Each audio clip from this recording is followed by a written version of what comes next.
Special Operations, Covert Ops, Espionage, The Team House, with your hosts, Jack Murphy and David Park.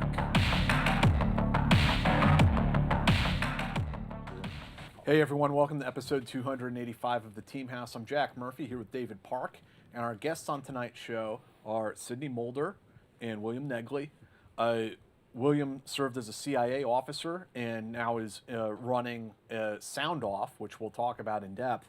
Sydney is the widow of former SEAL Team 6 operator Bill Mulder. We worked together on an article for Yahoo News a while back about this very subject that we're going to talk about on tonight's show. So this is sort of a complicated story to tell, but we're going to do our best to meander through it. So I think we should start off by pointing out you two are half siblings. Yep. And that's how you know each other. Yes. But your story interweaves in some like unexpected ways as time goes on. So let's start off, with your origin story. Like, how did you guys grow up? Yeah. Where did you come from? How did this begin? Well, I mean, and in some ways, I think we can sort of tell the Negley origins, just contextually, kind of where who we are familially. Let's just say it that way, right? Sure. So, for context, Sydney and I have the same dad, Dick Negley. I will say, whenever people ask, I always just say he's my brother because we're Yeah, only 4 yeah, years apart yeah, and we yeah. grew up. And it's not like we grew didn't grow up in together. different. My dad did not have a second family in Idaho or whatever, right? He just remarried really quickly. Yeah, and had 3 other kids. Yeah. Myself being one of them. So San Antonio, small pond, maybe big fish, small pond is a fair way to say it. Grew up hill country, a lot of time at the ranch, a lot of time, when I was running for office, my consultant wanted to have the photo of my dad giving me my pistol at 2 years old, be our Republican primary photo. So that was just grew up with reloading tables on our kitchen counter, right? Or reloading machines. So very much in that culture, community that I know we both love very much. And then, we all my dad has had 6 children, 1 passed away. We all for a while, went our separate ways. California, Pittsburgh, and then where Sydney and I's life in a very in hindsight, We talked about this. It was so random. Super weird in hindsight, reconnected is I was going to University of San Diego. Sid had just graduated college, and she was like, "If you go to San Diego, I'll move with you," which is in hindsight really weird, random. but at the time it was cool.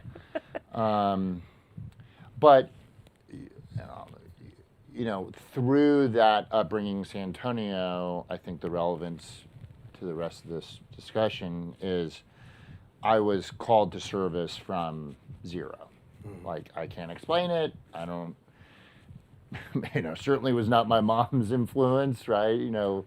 Your mom was a Jungian psychologist. Yes, if I remember. she's a Jungian analyst, and she tells the story.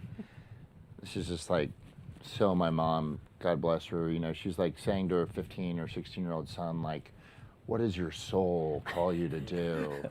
And I'm like, That's so Susan. I think I want to go into the Marine Corps. Blood makes the grass grow. Yeah, exactly. Yeah. It's like that.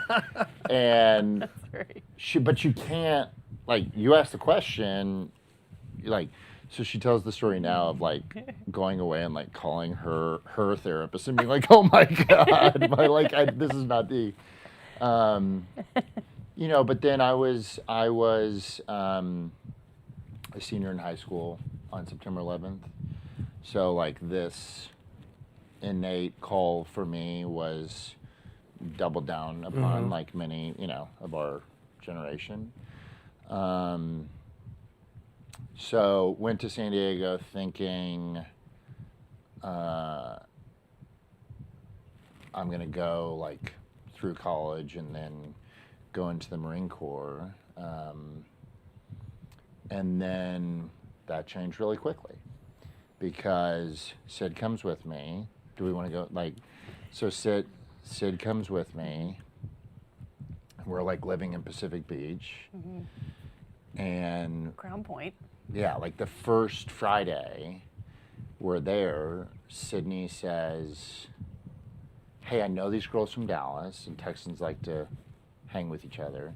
So she's like, I know these girls from Dallas who are going to this party down the street of like some guys from Texas. And we should go. And it's like, cool, I'm like 18, whatever, like, what do I know? And we go down the street, and that house was Steve Hawley's house, who was a Team 5 Naval Academy grad, number 2 officer. And this party was like his platoon's party. And one Bill Mulder was at that party. So like literally. I always say this. So we moved to San Diego. I remember it was on a Wednesday, Yeah. and this party was Friday. So I mean, it was just fast and furious, kind of. When I met Bill, and that was it. And then like the next night, I remember Bill, because we probably went to a party there the next night too. Yeah. He comes up to me and he's like, hey, I think I got something going on with your sister. So like, are we cool?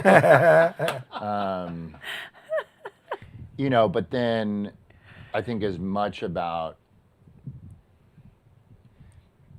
we talked about this recently, like that I think Bill was excited about like, oh, this guy clearly like wants to do something about this, and like, hey, why the hell would you go into the Marine Corps when you could come into the SEALs? Right. But also like, it doesn't hurt to make, you know, the girl that I like's little brother like happy. Right, So right. like he took me like Pendleton. I told you this recently. Yeah. You didn't know this. He like took me to Pendleton and like when they were running through the kill house and everything, and I was like, I don't know what the Marine Corps is. This is This is the my shit. jam. Yeah. And then Bill left and you moved to LA. Yeah. So he left. He went to the East Coast. Nope. He just went on an 8-month deployment. Okay. And I moved to Los Angeles for a job, and we just maintained this long distance relationship. He was based in Guam at least. Oh, okay. Yeah. Okay. Yeah.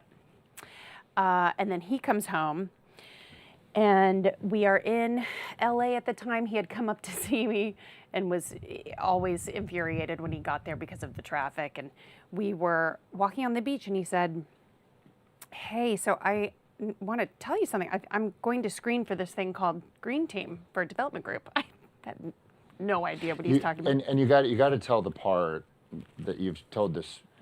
You've said this before.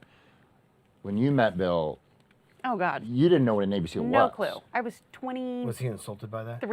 No, It's like, what? probably. Let me show you this probably. movie with At the time, he was like, "Oh, it's Charlie Sheen, yeah. so endearing. This is so cute." But I'm sure he was mortified. So I asked my brother. I was like, "So what is this? What's this?" I was an idiot. Yeah. But yes. So at the time, he said, "I'm going to screen for Green Team for development group." I was like, "Cool, great, man." He said, "Well, it's East Coast. It's in Virginia Beach." I was like, "Where?" I had, He said, "Well, how about what if you come with me? We go make a visit, check it out, see if it's something that you like." I mean, we were very, very serious at this time. And he said, "Come with me, see if you like it out there." And so we went to visit Virginia Beach. And, coming from Los Angeles, I think anywhere would have been a culture shock. But whoa, going to Virginia Beach was like, whoa, where am I? And he screened and was selected. And I remember him saying he had always wanted to do this. He always had his sights on this. at the time when I met him, he was on at Team 5, and he was there for maybe. He graduated Buds 97, so yeah, met him in 2002. And he had, not that this detail matters, but I remember I remember this story. He had already screened before they went on that deployment. So he had, I know that he had like a nascent blessing, yes, but then when he got back, like kind of the system had broken down. And so I very vividly remember the next time that the like dev group screener came out, That's right. they were like, Bill, like, where are you? And he was like, you tell me, man, like, I'm ready to go. That's right. And they were like, okay, Picked him up we'll get quick, this yeah. cleared up Yeah.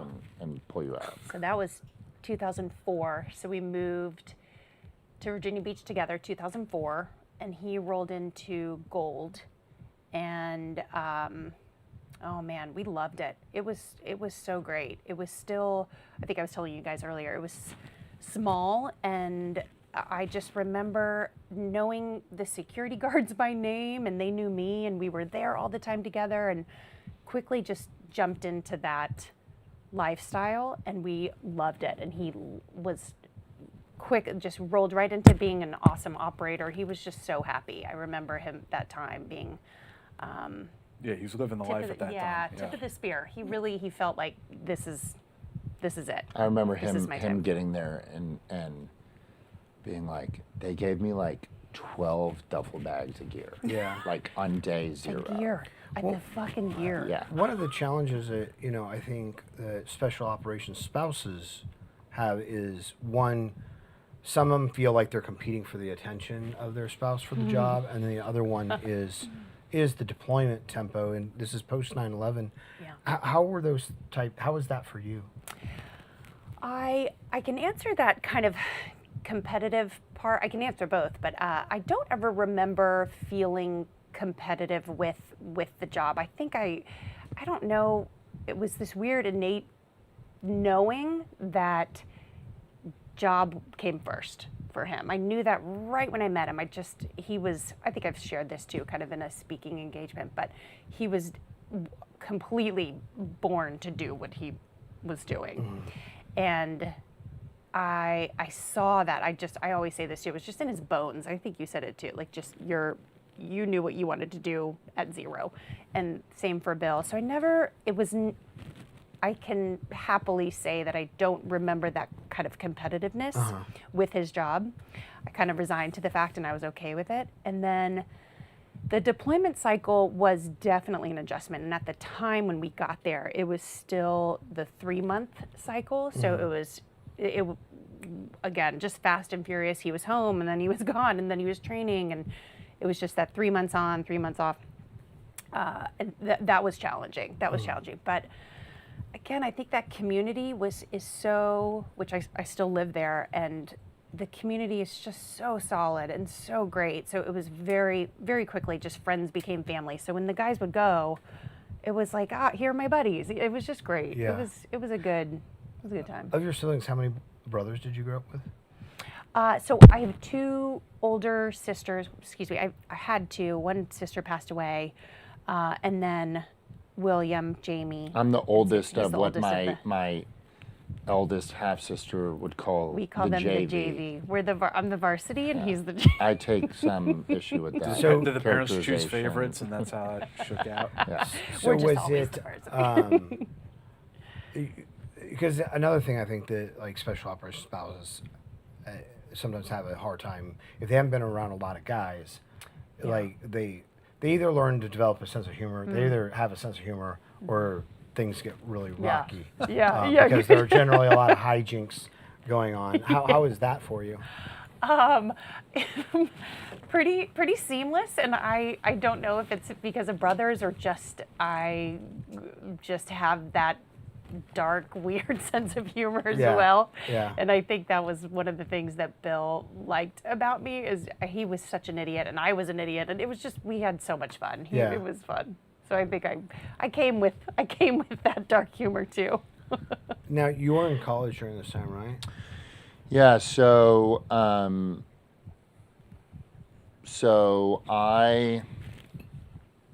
I'm at University of San Diego, go Toreros, and I'm rowing, so like You're fit. yeah, like not an uncommon path into like special operations. Sure. Like I mean, just 'cause, yeah, I mean you're fit,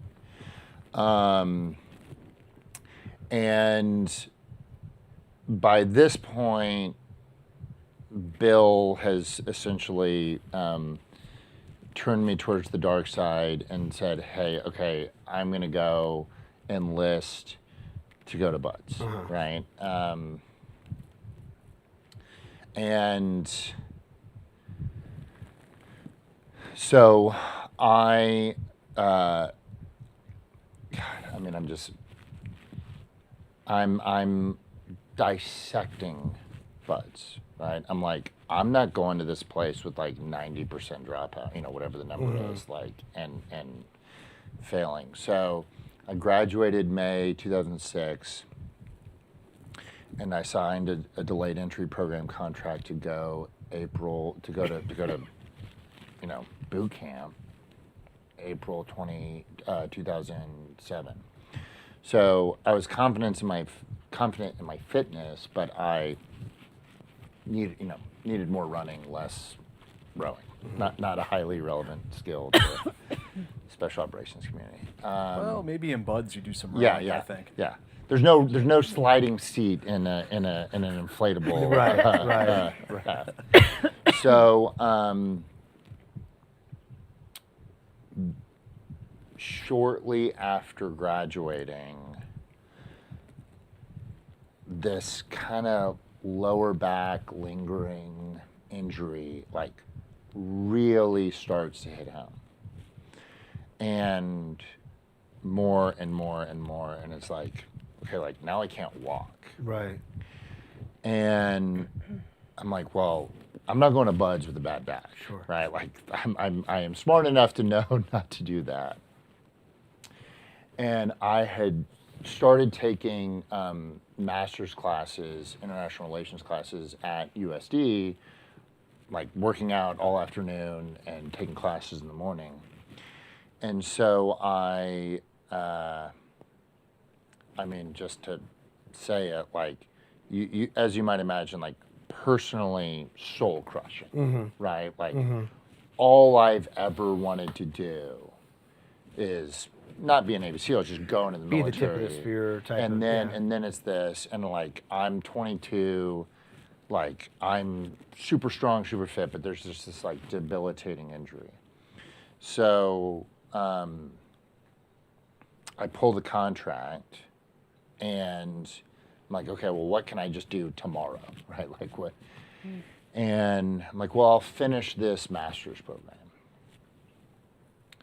And you do a master's in international relations, and like the three-letter agencies start to sort of pop up, because that's kind of the profile. In terms of like sniff you out, or just kind of come to your awareness. I think that the like movie, not De Niro, Al Pacino, like getting tapped on the shoulder in the bar thing, like, hey, you know, we need you. Yeah. Like, okay, there's like maybe like 10 people that's happened to, because they're the like Arabist nuclear, they're like the one, Right, you know, guy right, out there right. that has that profile. But, you know, most people who end up at the agency applied online, right? Like that's just, now I'm not talking, you know, paramilitary or like other Right, stuff, right. but you know, for we mere mortals, right? It's, but the agency does a good job of like having current or former staffers out there in universities teaching, learning about intelligence, because I mean, I think half the issue is like most people don't really even know what the hell human intelligence really is.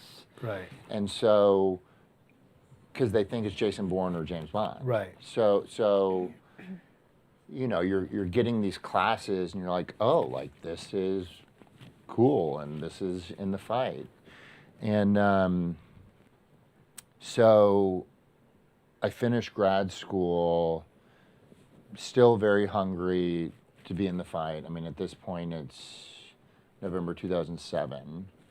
I'm 23. And I moved to DC, and I get kind of a first job working for a senator from Texas, Kay Bailey Hutchison. And I I go to the chief of staff. This is like week one. I'm like answering phones, right? Like I am not some sexy, political staffer. I'm answering phones, and I go to the chief of staff and I said, listen, thank you so much for like this, my first job. This isn't really what I want to do. I want to do this. And I said, would the senator like write, she didn't know me from Adam. Right. But like, would she write me a letter to like, so I can put it in my application?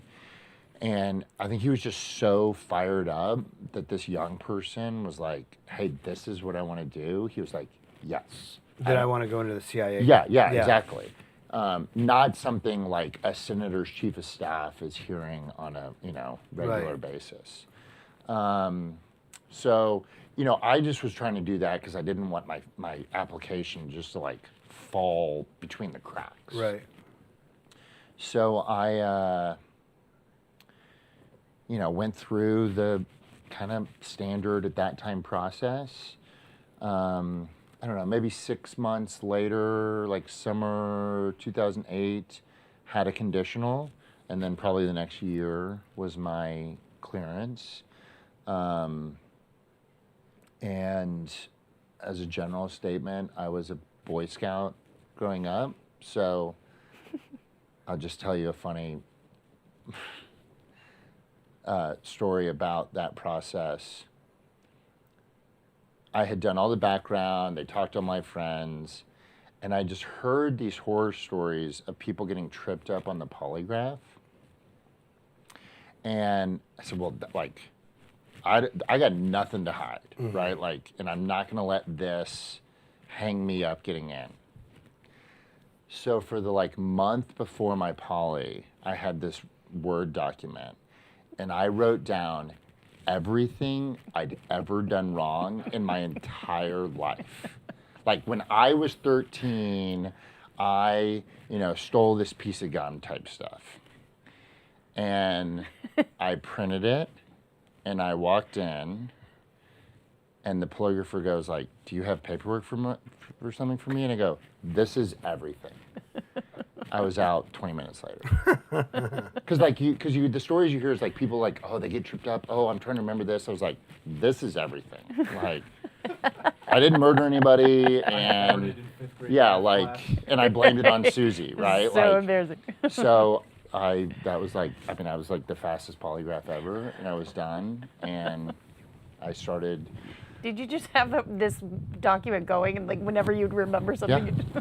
That's exactly what it was. I can see that. I can see you. I didn't have anything to hide, right? Yeah. I knew the bad stuff I'd done would still, the bad stuff would still be fine. Jesus knows what you did. Yeah, exactly.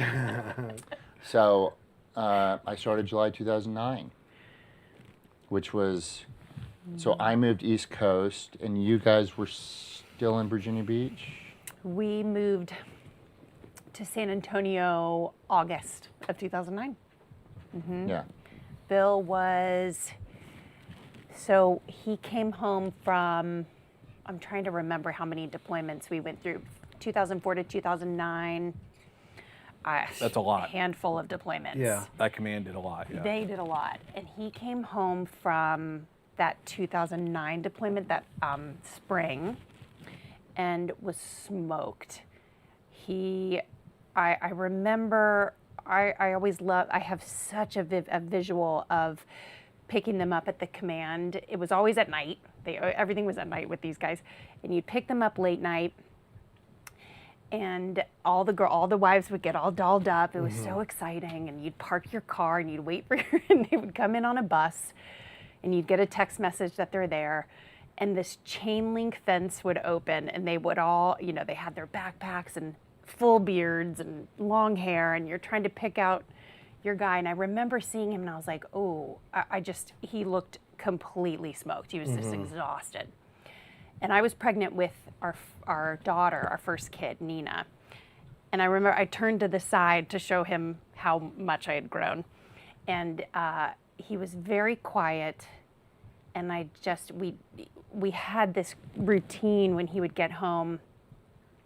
I would get a case of beer and we'd stay up all night that first night, and he would tell me everything. He knew what to filter, but he didn't filter a lot. We just had this kind of nice routine. I heard some pretty shitty things, but it was really therapeutic for him, and I think something he needed to do. And he was very quiet that time. He didn't tell me much. It didn't last long. It wasn't, this data dump that he would usually do. And a few days later, he was like, I'm exhausted. He's like, I need a break. And I said, you know what? That sounds great. Nina's due in September. Let's take a break.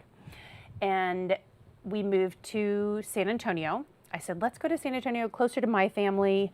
Let's get some family around us. Let's have this baby. And he was going to get out, but then, long story short, he didn't. There was a billet for a SEAL recruiter and mentor in the San Antonio district. So he took that, and we very quickly realized that he was not the right fit for him. And really? He was miserable. And Jack's like, he went from varsity to not even JV. Right. He had to, on Fridays, he had to wear his PD uniform, the yellow t-shirt and the green shorts or black shorts. He was just miserable. So that was tough. That was not an easy time. You will know this better than me, but I know a little bit from later, made no friends leaving, meaning institutionally. Excited about, pushback with him leaving is my question. Oh, leaving. I don't know about at the time when he returned. I think then he realized, he was like, oh shit, I guess there's pushback from when I left a year and a half ago. I'll just insert one thing, and I don't precisely remember the chronology of this, but it would have been right around that time. Look, Bill and I, all of us, had spent plenty of late nights drinking together. Right around, I came down, it would have been right around that time, for just like a weekend or something. And it was different drinking with him that night. Yeah. It was just me and him. He was sitting in a chair sort of like this.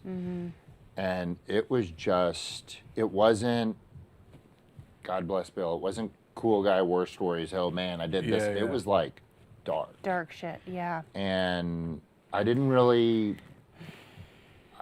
it wasn't sophisticated for me to like really understand what I was saying. But in hindsight, I was like, oh yeah. Was it, and I remember him saying, he was saying they were going every night, they were going out. It was just nonstop. And I think they had lost a couple guys, had their little ceremony, and then went out the next night. Yeah. It was just fucked up. Brutal. In hindsight, did you feel like this trip was sort of a turning point for him, or do you feel that it was slowly growing and Totally this trip. This trip. Yeah, and he had said the same thing, independent of me. He said it to a therapist one. He said that 2009 deployment, something shifted. Yeah. And nightmares began. Yeah, so definitely that was the turning point, that trip. But wait, I have a question, and I don't know that we've ever actually asked this or discussed this. And this is worth, I don't think I'm like raising anything. Look, this is all. I remember you telling me when we were all living together that Bill sat up in bed and grabbed his shoulder. I remember this because this was early on. In San Diego? Yes. Oh, for sure. He was having because night terrors this was when we before, first so, were dating. And I don't even know the answer to this. Sorry for this No, family. it's fine. Had he been shot in the shoulder? He had shrapnel in the shoulder, not shot, but he had in his right shoulder. So he was having night terrors Yeah. about whatever. From when he was Vanilla Seal. Yeah. Yeah. I remember sitting with him in his closet several times because of night terrors and just trying to console. It was terrifying. And that was, gosh, we were babies, newly just dating. And at the time, I mean, obviously, mental health has become more of a focus in in the military community. But at the time, was he recognizing what was going on? Was he looking for help? No, he wasn't, and it was very much a occupational hazard kind of talk. You just like I think there wasn't a lot of discussion about it, but if there was, it was just very much his green team screening is probably. Let me be clear. The perception is likely that his green team screening would not go great if he had some, Right. you know. And a lot of this leads into sound off, which we'll get into later. But yes, like there's a real risk in those communities that if you talk about your problems, you get sidelined. Absolutely. If you look for help, you get sidelined. Absolutely. Or you get ignored. And for him, it was always, I don't want my buddies to know. Right. If I'm not operational, and that was the number one for him was, I don't want not his CO, not leadership. It was just like, I don't want Mikey to know. And I don't want Porky to know. The trauma around all of this, I feel like, probably grew because he tried to take a break and that didn't work. Yeah. And then we want to talk about how you guys came back to development group. Terrible. Because I mean, this is like an event, like a catalyzing event. I don't think even when it happened at the time, I really understood how profound it was for the special operations community. I think in retrospect, I remember where I was, but it didn't register. I think like it didn't. This is terrible. I didn't fully get it. Yeah. But for for you and Bill. Yeah, absolutely. I mean, so we were in San Antonio. We now had 2 kids. We had 2 kids really close together. So just those life stressors as well. He was just miserable. We were struggling. There was a lot of substance abuse, alcohol abuse happening. I just started noticing I was just like, oh shit, we're not in a good spot. And Extortion 17. So it was, I like the word catalyst. That was very much what it was for us at the time. I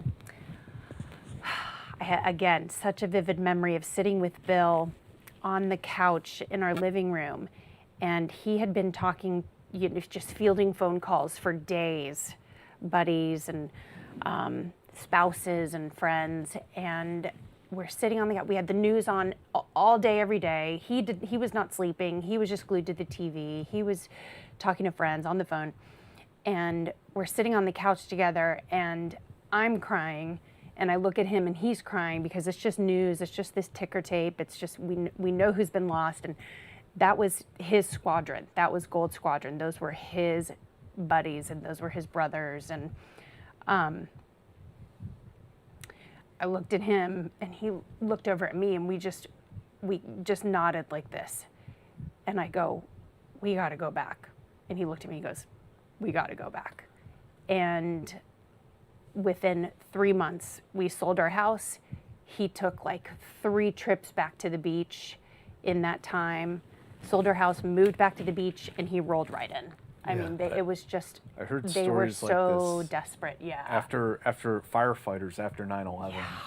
And you hear the whole list of all your dudes who just lost their lives, and it's like, I got to fill in for my boy, right? Totally. There's also There was like no doubt about it. He was like, wait, this is happening. So and here, they were welcoming. Bill, I mean, to say it this way,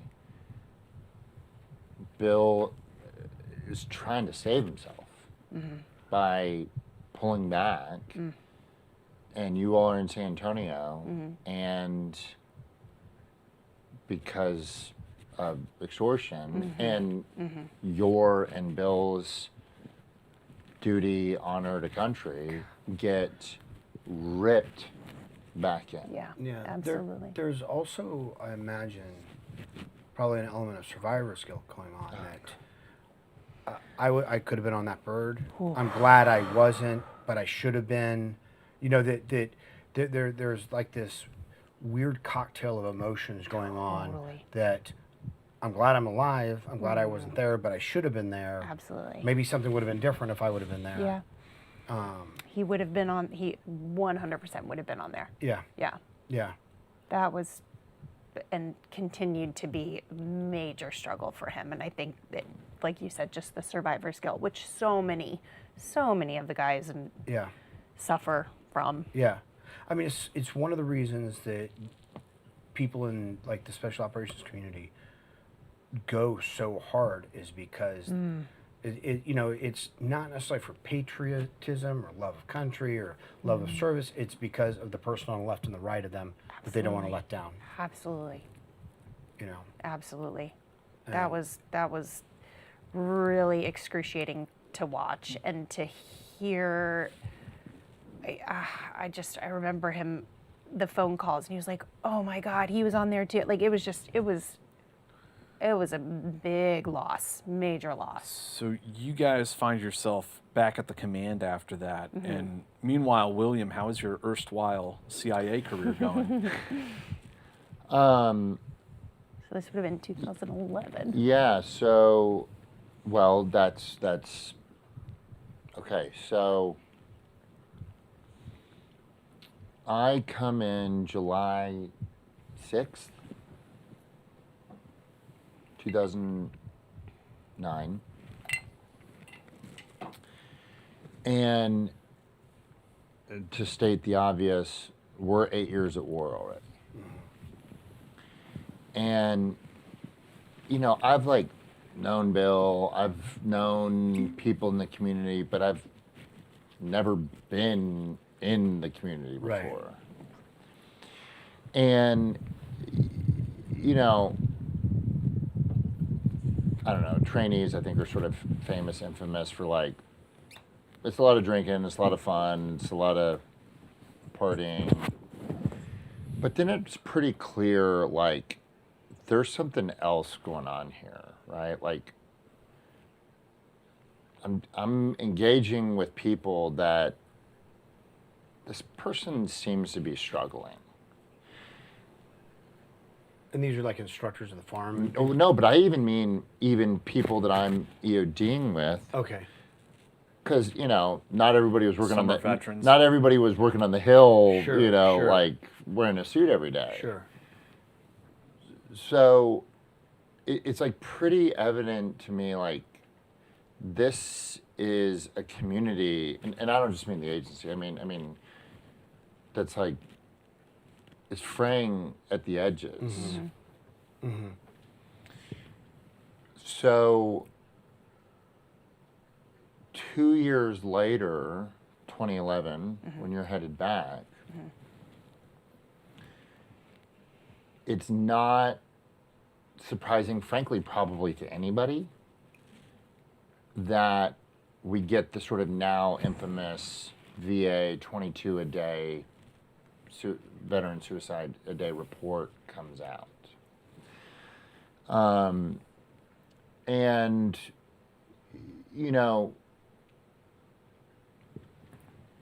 I think that one of the coolest parts about the operational side of the agency, to me, is very much captured by the movie Argo, the Ben Affleck, true story movie about pulling the Americans out of Tehran and using the film to cover mechanism to get them out. And what that, I always use that example because what it really represents is that was not in a textbook somewhere, right? Like there was no like, hey, the next time we got, some people we need to get out, we're going to make a movie and do this thing. Mm-hmm. It was just a really smart set of people who the box is thrown out. How are we going to get these guys out? And then if you can think through it, it's reasonable to sell it and write it, as important as anything in the agency, you're going to do it. And I bring all that up to say, I think that the building really, especially on the operational side, encourages that thinking. Like, hey, we got this problem. What are we going to do? And I probably embraced that maybe a little, that spirit a little too much, to the chagrin of probably plenty of managers. But when that suicide report came out, I said, wait a minute, there's a fundamental problem in how we are trying to deal with this problem. And again, I'm not a clinician, I'm not a researcher, I'm just like a guy that You just see it. I'm just like, there's a fundamental problem. Yeah. And I think everybody here knows the problem. Yeah. But like, it would never be, not that it was being hidden, but it was never being like sort of explicitly said. And I said, wait a minute, we can have all the resources in the world, but my best friend who's going to Yemen on his first tour tomorrow is not going to walk in to CIA, OMS, mental health services, Right. to talk about his drinking problem. Right. 0% chance. Right. Again, I didn't know any of the research. I'm just like seeing this, and I'm just like, this is just such a fundamental breakdown in the system. And so, truly, like 2011, it was like, well, wait a minute.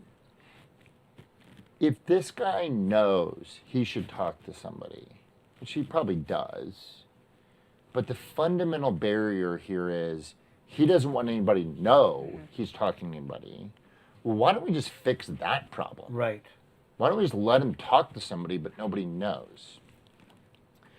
And like that idea stuck like 2011, 2012. And it just stuck and stuck and stuck. I go to Afghanistan 2012, come back 2013, which I apologize to viewers, because I'm sure for any other guest on this show that would be like 90% of the discussion. I come back August 2013,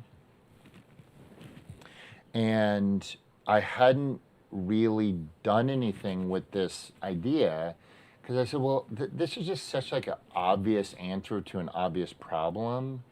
Somebody is going to do this. Can just to clarify for the audience, the problem isn't just people who may not want to talk to a therapist because of machismo or embarrassment or anything like that. We're talking about people, whether in the special operations community or the intelligence community, who run a real risk of losing their clearance, of getting sidelined, of losing their job. I think it's really important to dig into this. And let me just tangent for like half a second and say how awesome it is to be able to have this conversation in this way, in this format, because normally we're trying to like compress not only 10 years of history, but also like a lot of complexity and nuance in this into like a 1,000 word article, or thank you, Jack,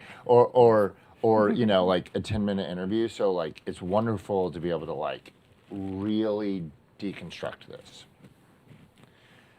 We use the term stigma to have this whole discussion, right? Like that's how we societally discuss what we're talking about. I think it's a very lazy word, because we're really, like you said, talking about two different things. There's what Bill was, what Sid said Bill was like primary concern, like, I don't want, my guy next to me to know that I'm not at 100%. Right. I call that cultural stigmatization. I think we are seeing, hell, just some of the interviews you guys have done here, right? I think there's a lot fewer what I call tough guys today than 20 years ago, right? Like everybody has been so burned down that the willingness for serious guys, people, to be like, yeah, I've struggled, is a cultural change. Right. And we're also in the midst of a civilizational change around perceptions of mental health. Right. Right. So the whole thing is changing. Now, how true is that for a 25-year-old versus a 45-year-old? Right. Like the 25-year-old who's still building his reputation, and but then there is the concern of professional blowback. Mm-hmm. And this is a very complicated discussion because first, there is real concern, there's real potential for professional blowback, and then there is perception. Yeah.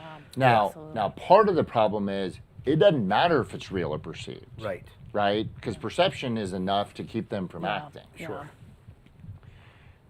I would also respectfully submit that kind of the party line that I hear too often from like DOD suicide prevention coordinators is, in my view, the wrong party line. And what they'll say is well, only 1% of security clearances are impacted by this or that or this or that. Okay, that may be true, and let's take as premise as true, but you're cherry picking a single statistic that everyone in the room that you're talking to knows this does not reflect the entirety of potential blowback on me by seeking help. Right. So you're losing credibility by saying that. Right. And that is my frustration when you hear those types of things.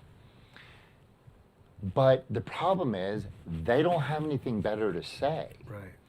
Because there's just a fundamental catch-22 for the United States military in this. The United States military is never going to say, I don't need to know if my F-18 pilots are drinking too much. And by the way, rightfully so, right? Let's take it all the way to the extreme.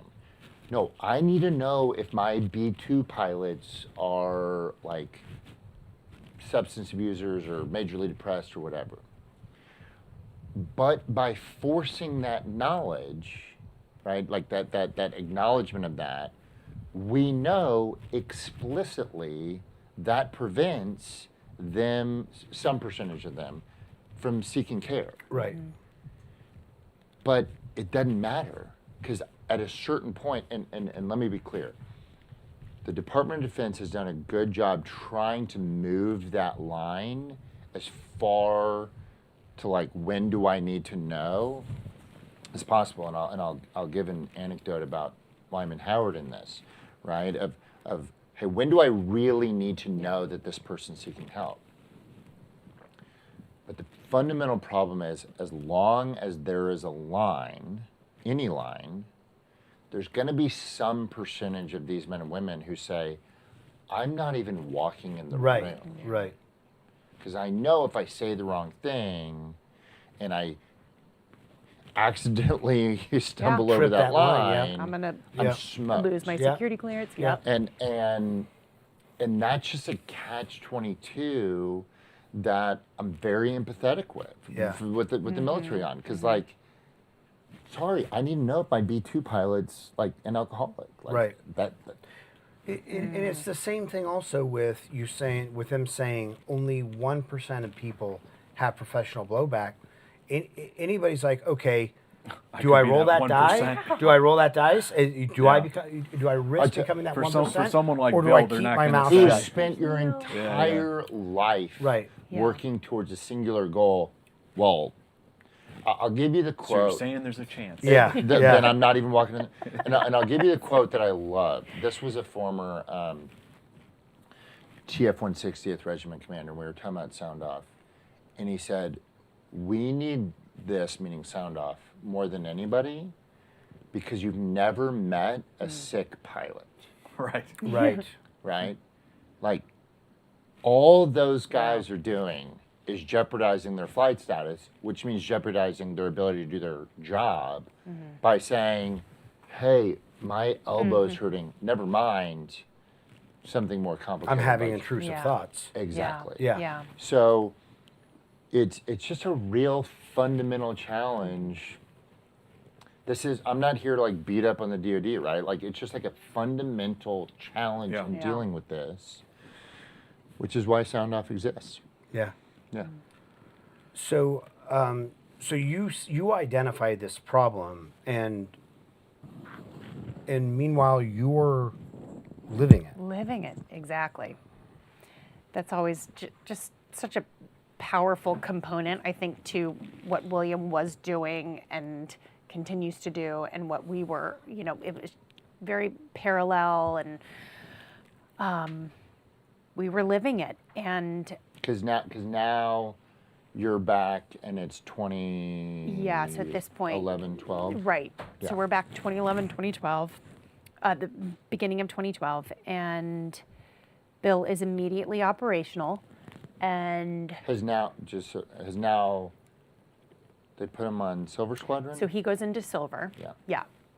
And the command was so desperate for bodies, for older guys. Bill was considered the old guy, but he wasn't, it didn't seem like he was welcomed as fondly as he thought he was going to. So it was a tough Because kind he of was kind of comeback. an import. He didn't grow up in Silver, Right, and Right. and he's coming into a group of guys who don't know him. that's right.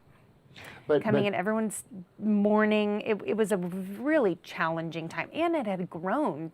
DEVGRU was, there were 2 new buildings and a beautiful new dining hall and all this support staff, and so you go on there, and it was huge, and we felt like we didn't know anybody. I say we. It's funny that I'm including myself in that. Bill would report back. He would say, "Gosh, it's even in just that short, 2 years, year and a half, it 'cause really how grew." long were you guys in San Antonio? We were there a year and a half. So he had been going hard. Even as Vanilla Seal, like he had been in some stuff. Then at DEVGRU, he had been going hard since 2004 to about 2009. 2009, yeah. But had been at 5 from 2000-ish? He graduated Buzz 97. 97. Yeah. Okay. So what was it like for his first deployment, him going and then him coming back? When we came back in Silver? Yes. Thank you, Jack. Very challenging. So forgive me here, I do start to kind of block some things out at this point. This was just a really, really dark time for us, and we had 2 little kids, and we had moved back kind of maybe naively thinking that the move back would solve a lot of the issues we were struggling with in San Antonio, in our marriage and our substance abuse, and he was so miserable at his job. So I still say it was the best move we ever made to go back, and but it was really challenging and really dark. So that first deployment back was hard for him, and he was, I think, confused that he wasn't welcomed with open arms. Right. Like he was And expected. he wasn't, I'm now remembering this, and he wasn't, I don't know the positions well enough, but like he would have been a platoon leader or squad leader or whatever, but like he wasn't immediately Definitely. I basically think he was okay with that because Yeah. he had taken, we were Yeah. gone for a year and a half. But I think at the time, yes, I think he would probably have progressed to a squadron leader. Or again, I'm terrible. I don't Right. even know the Troop terms. chief. Troop chief. That's Yeah. it. So a struggle. It was hard, and kind of he didn't jive with Silver. He was very much a Gold guy. They have their Personalities, yeah. yeah. And he didn't jive with Silver. But as you pointed out, the entire culture of the unit had also gone through a fundamental shift. Very much. And When Silver had just been, Stood up. he Stood was up, helping that's right. stand it up, wasn't That's he? right. Right when he had left, when we moved in 2009, they were starting to push Silver. So yeah, and I always felt surprised that as the spouse, I even felt that shift when we moved back. I was like, man, it feels different. The community felt different. Our friends, it was bigger. It wasn't. I just used that word brotherhood. It really did not feel like that community anymore. And I even felt that as the spouse. So for Bill, I think he was definitely feeling that. So that continued. So he stayed with Silver. So we were there. Gosh, we just plowed through, pushed through until 2017. So for the next several years. But to be clear, I didn't know any of this until after Bill died. But you got to paint the picture of the last 2 years of him at the command, because stop me if I'm saying something incorrect, but like we had this conversation, I don't know, 6 months or a year after Bill died, like he was like I almost want to say functional, but like non-effective the last year or two. He was functioning. Yeah. He was a functioning alcoholic. Yeah. But he was very much operational, and he Yeah. was Right. very much there. And I think that's one of Not the talking things about is it. that, If the guy shows up to work, he must be good to go, right? That's not only exactly that, but if right. the guy can shoot, move, and communicate, because that's what the job is. Yeah. And I think a lot of these commands, because you talked about it with Frode, a lot of these commands will watch their people sort of dive and not do anything about it. In fact, sometimes cover it up. And I'm not saying that his command did this, but people are aware. But as long as that right. person can shoot, move, and communicate, No, once they're down I range, know for a That's fact right. they were aware, because the clinician who we've all spoken with, said to some of the guys after Bill died, they knew he was running through the kill house drunk. Shit. And she's like, you're not telling me, like, how am I supposed to Yeah. keep this person alive, to put it bluntly? If you know that at that level, right, how can we But you also, in those cases, I think you also get into the thin blue line of I'm not going to rat exactly out my buddy. 100%. right. Yeah. Right? Like Totally. I'm not going to rat out my buddy. Because like this guy's legit. He did like 8 deployments with development group. right. Like what? right. How are you going to come out and say? I'm gonna be the reason he might lose Yeah. his job. But there was a point when they sidelined him and put him in a staff position, right? They did, yes. So, and again, this is foggy for me, but it was 20.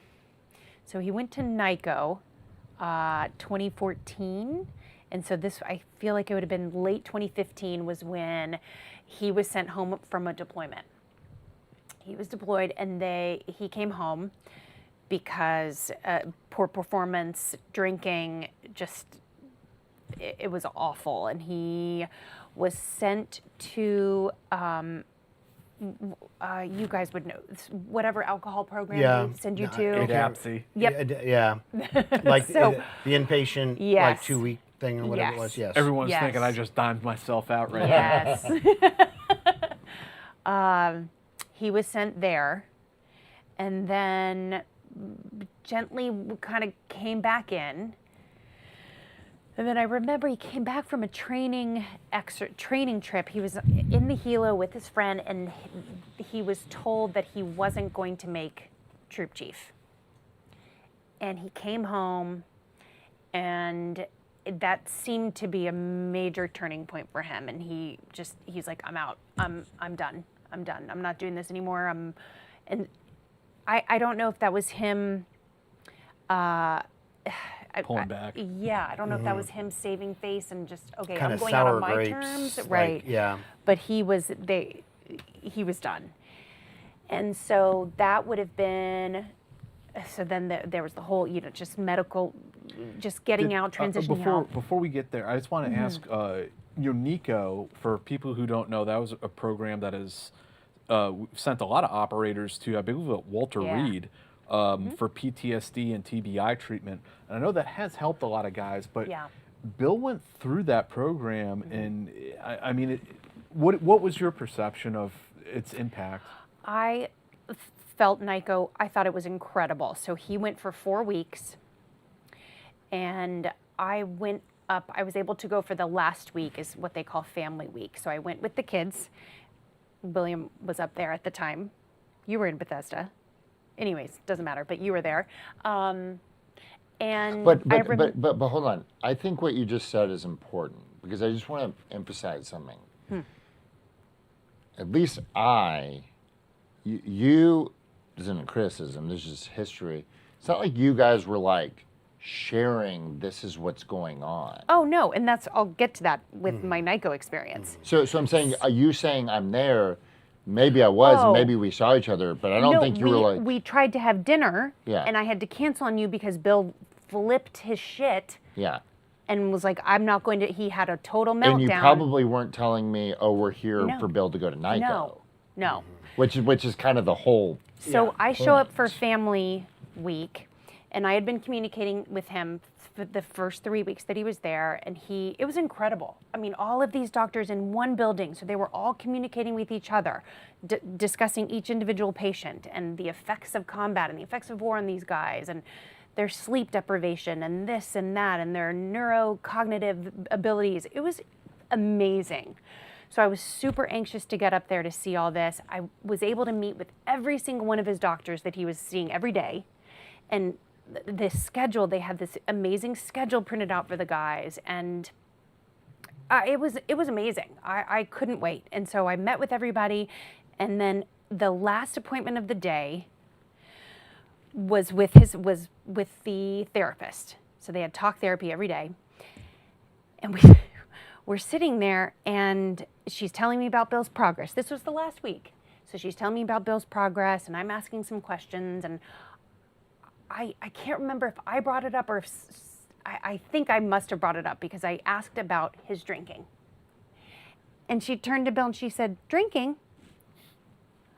And I couldn't believe it. Was not even discussed. That shit didn't even pop up on the radar. Didn't through the whole even program discuss it. Yeah. And I'm telling you, like, it was drinking before work. It was just to get through the day drinking. It was brutal. And But let's be clear about the critique here. I'm not putting words in your It's mouth. a good program, but it didn't turn up everything that it should have. Incredible program. But it was not a function of, oh man, they didn't connect A record with B record. Bill It was said not- Bill was not still going to hiding- volunteer He was that. still Right. hiding stuff. exactly. Right. Right. Yeah. Exactly. I absolutely, I think it was an incredible program. The follow-up care is so crucial and so important. And Bill, for a time, did that and was diligent about it. And then it just fizzled, and then it got harder and harder for him. He had a whole sleep time hygiene regimen, and he stuck with that for a little while, and then it just fizzled out. Did you feel as though you initially, when he came out of that program, did you initially see some light or some improvement? I did. I remember very clearly noticing that and feeling really hopeful. And hopeful for that whole time that he really kind of maintained that schedule for himself. And I don't know, I think they've implemented this now, but I think there are more kind of little satellite programs that help with that follow-up care. I hope they do, because I think that's really, really crucial, is that aftercare component. But I did. I remember he had life in his eye. I just, so, unfortunately, there were so many times where he was very dark. Just You look at the dark. photos of Bill. Oh, I can tell 2015, immediately. 2016, 2017. Oh. No, I don't mean that. It hurt, I mean yeah. just like in his face. Oh, Yeah. exhaustion. I mean just Exhausted, now, bloated, This is also exhaustion. everybody gets older and Dead in the eyes. is Yeah. not quite as. But I mean, Ugh. you look at the photos of Bill when we first met him. I can't look at, I have a really hard time still looking at photos of that time. The last couple. So Yeah, to that's bounce hard. around a little bit, you Yeah. guys are on your way out of the Navy. William, you've side-skirted telling us a little bit about your agency career. Yeah. So Tell us some spy stories. I had a boss who retired. C.U.S. Cobble was retiring in station. It was his last job, and he said at retiring, he said, "This job is maybe I'll dial down the statistics a little bit to do the agency some justice." He said, "This job is 80% bullshit and 20%." Holy shit, I can't believe we're doing this. And in 7 years, I was very lucky to have my 20%. Holy shit. Holy shit, I cannot believe we're doing this. So, 2009 and 2016 was, Mayhem. yes. And I don't know what, 60% of the national security infrastructure was pointed at Afghanistan and Pakistan. I went into Afghanistan post Bin Laden, and was very lucky to work a program that kind of became the sexy thing post Bin Laden. And I could not talk about that all day long, but what I will say is to see truly the strategic resources of JSOC and the U.S. intelligence community put against a single thing was like, this is fucking amazing. The gloves are coming off. Yeah. Now, a lot of problems with it, a lot of analysis problems with it, to nobody's surprise, but still just seeing that machine put towards a single thing, like literally a single human being, was like amazing. Now, you mentioned that you were lucky to get on the next big thing. Yeah. Did it seem as though, I don't want to say post-war because as we know it Yeah. continued going on, but Yeah. Iraq had died down. Did it seem though that the agency at large, I don't want to say lost its way, but was it looking for a new mission? Was it trying to find out who it was, post global war on terror? I think we were. Look, I think it's I think that the entire national security infrastructure was a little lost in Afghanistan, right? I don't think that's shocking to say. And so call it 12, 13, 14, what is this going to look like? What are we doing? But I'll tell you, I had a boss in Kandahar that lots of people are saying this now, right? But this was the first person who'd really ever critiqued it and said it to me. Drinking by the fire pit one night. He said, "We've done this entirely wrong. This should have been a plato or plomo. This should have been 10 case officers, 100 JSOC guys, suitcases full of money, and a bunch of B1s overhead, right? And we're gonna buy this country. And if you don't want to play with us, we're gonna kill you and everybody you've ever known, right? That is how that war needed to be fought. I'm saying this we're all saying this with 2020 hindsight, right? I'm not claiming genius in this. Lots of people are saying this. But at the time, like, first of all, nobody gives a shit what I think, right? Nor should they, right? Like, it's not, nobody's taking my guidance on strategic path ahead in Afghanistan. And, you know, you're just like in the thing. I mean, I intentionally, I was in Kabul, and I was like, I got to get the hell out of here because, like, there's 17 different things going on at any given time. I'm not going to get to, like, really dig into a single thing. So this effort opened up in Kandahar, and I was like, yes, I'm going to go do that. And again, like a lot of critiques, but getting to focus on one thing, see the machine work. Right. You know, and you got to remember, so that's 2013. I was 29, right? Like, I was Still a baby in a lot of I ways. was totally a baby. Yeah. And you know, and there's going to be a lot of agency people laughing when they hear me say this. I was the young, I was going to say young stallion, the young Mustang, like whatever, you know. Firebrand. Who just needed to be fucking lashed into shape, right? Like I say that fully, like self-acknowledging realization, right? And I cried leaving the building because I knew that's exactly what had happened. I had grown up really in that building in all the way that matters for somebody like that, which is like, we're just gonna beat you into the ground, which I would submit, like, as a 25 to 30-year-old is like probably what you need.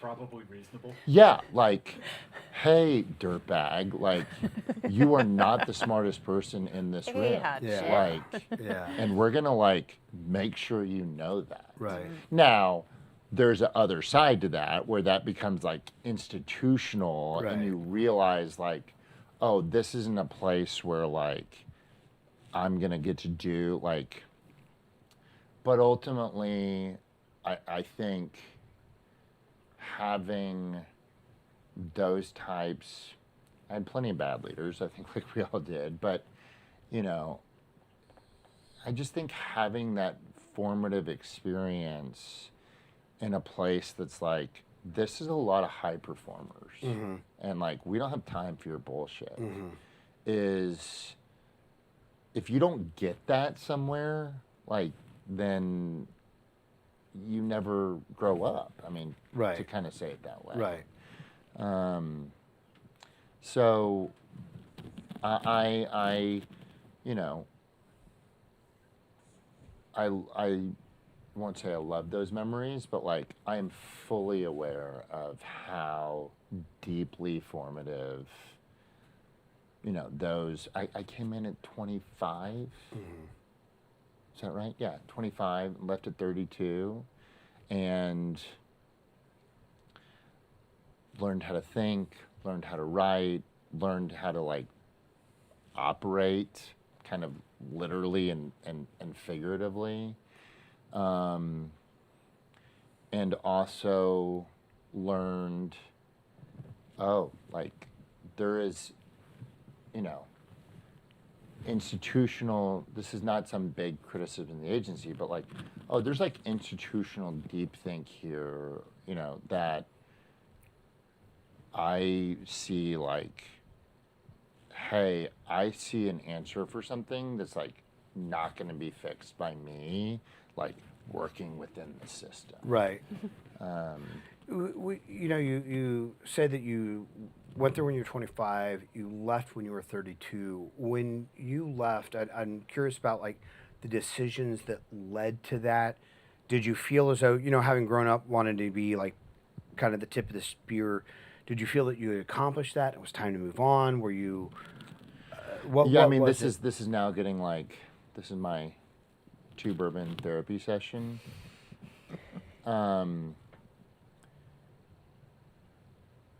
I mean, my real answer is no, right? Like, but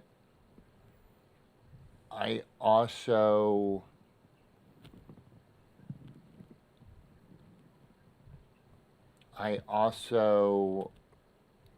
didn't consider myself leaving. I still consider myself a national security professional, right? Like, that's fundamentally my life's work. Now, I'm in a really unexpected, weird role in doing that right now, but I'm not like going to run Goodwill next year, right? So, not that there's anything wrong with that. Hear that, Goodwill? You suck. Hey, no, my number two, Elizabeth, is like, I like to say the second best relationship I've ever chosen to enter, and she came from Goodwill. So, shout out Goodwill. But that's just not my, like, I don't really consider myself a nonprofit professional. It's just what I had to do to accomplish. Right. What you had been looking at for years. Exactly. Yeah. So, but like, I think that there's also an element of, you know, you grow up, right? And like, there's like 300 bills in the world, right? And not to say that that's like the only people, you know, literally and figuratively trigger pulling. But I did feel like what was an interesting experience, and I've shared this before, the more that I got to know like the tier 1 sort of universe, the more that I realized we were both, like, as the, you know, call it 30-year-old agency guy and the tier 1, you know, hey, I grew up in the teams or whatever. It felt like we were both operationally looking over the hill and saying the grass is greener. Right? Like, the only reason I think I had any respect with those guys is because they were looking at the like high-end intel sort of piece of it, and they were like, that's the cool shit, right? And meanwhile, I think I can fairly say like every 25-year-old, you know, trainee wants to be like trigger pulling. Yeah. So it's really more as I like grew up that like, oh man, I was like using these assets and this and like all of this, that I was like, hey, like, we kind of got to taste like some of the great stuff. Now, the fact that I wasn't backflipping out of the helicopter, like kicking in the door, maybe that's always what I wanted to do when I was 5, but like, I'm not a firefighter either. Right. There's also, it's funny, there's also kind of a common sentiment with intelligence professionals and guys in like tier 1 units is like, once you get there and you do the job long enough that it becomes normal, right? You accept that that's just like normal, that you're waiting for somebody to tap you on the shoulder and go, okay, you've passed. Here's the real CIA, or here's the real dev group, or here's the real CAD. Everybody thinks that there's like, there's something behind the fence, like all the real high-speed secret shit is going on. The stuff that doesn't require any bureaucracy, any paperwork. And by the way, I think what we can say is the people who like do that, I mean, which really just means like, we now, not universally, and I'm not, but like, it's a lot less cool when like, oh yeah, I've had like 5 friends killed in the last, like, the what's the expression? The bloom is off the lily, right? Right. There's a reality, there's a grim reality behind some of it that. Which Bill was experiencing at this time as you leave the CIA. How does sound, like, about this time, is this when sound off is percolating in the back of your mind? So I come back from Gecko, RIP. I mean, this is now, you know, we were living in Mulomar's house, which was like a personal point of like pride for us. And now it's, I don't know, probably his like great grandkid or something is living in that house now. But so I come back and I'm like, I gotta do it. And we've talked about this, and I don't want to wade into this too deeply, but a week after I leave, I'm with my now wife, at the time fiance, in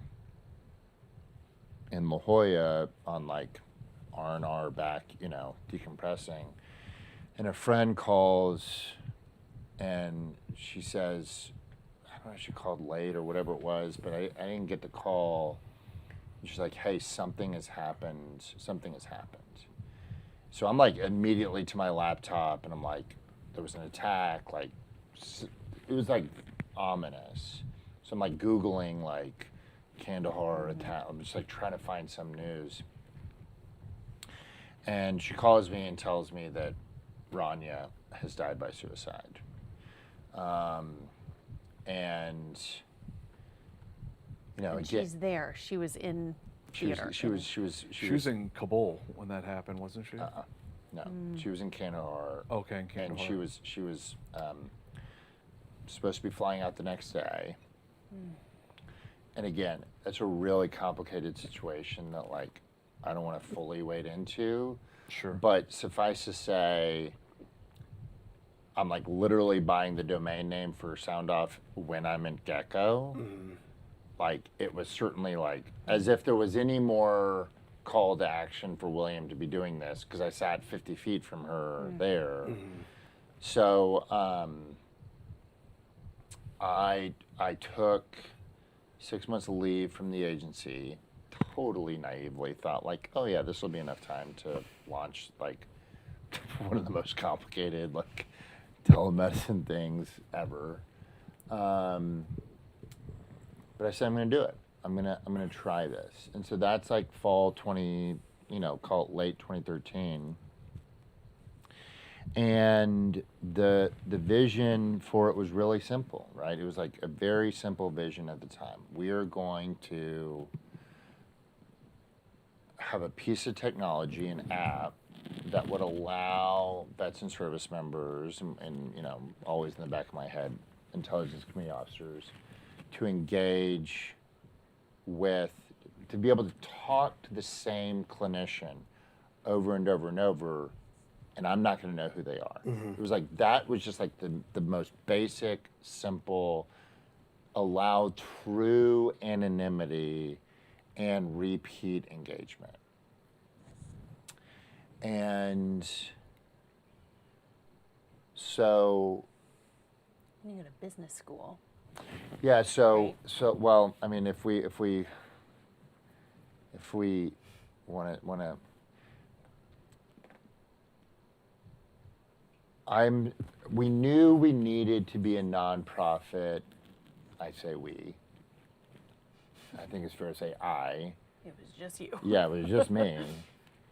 Knew we needed to be a nonprofit because I was like, I don't know how we're going to bill anybody for truly anonymous support. Right. That's not going to work. So I'm like forming a 501c3. I don't know what the hell I'm doing. I'm not saying I know now what I'm doing either, but I definitely didn't know what I was doing. And you just get tripped up at like all the bylaws for a like just like the most like basic stuff. And I'm trying to remember if he's out now. So my best buddy, Mike Moreno, who I EOD'd with, is like, yeah, I'll be on your board, because I needed 3 board members to sign my to do the to paperwork incorporate. up. Right. So you're calling your boys. Yeah.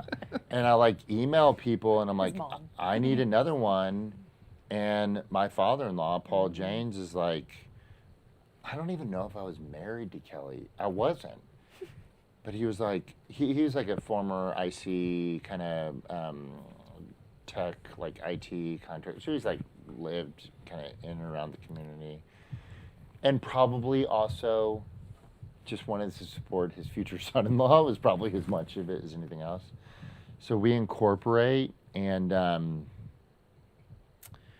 I'll tell you sort of the what I call kind of like the phase 1 part of Sound Off history is I'm now back at the agency part-time, and we've like written the business plan. Like a lot of this was just like whiteboarding for the first year. Like, can we legally do this?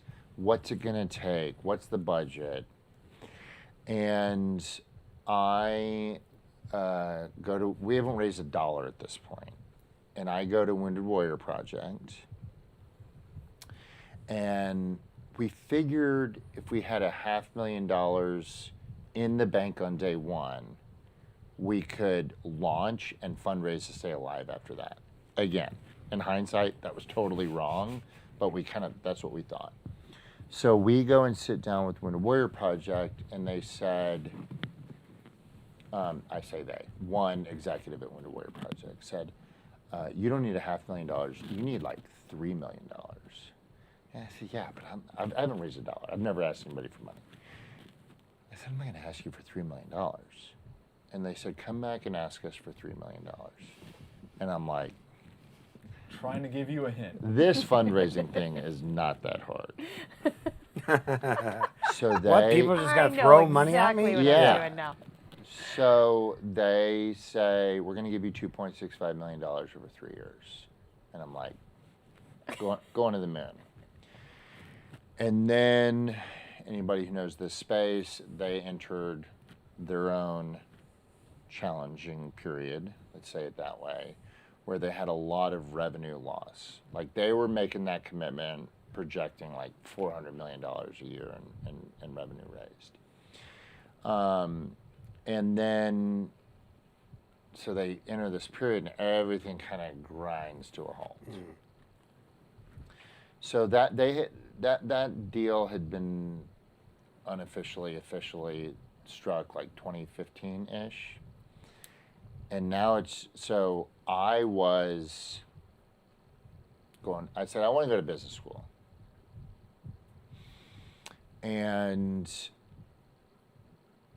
But it was like, am I going to go full-time? Am I going to go part-time? Because what am I going to be doing? I thought it was going to be launching this new fully funded nonprofit organization.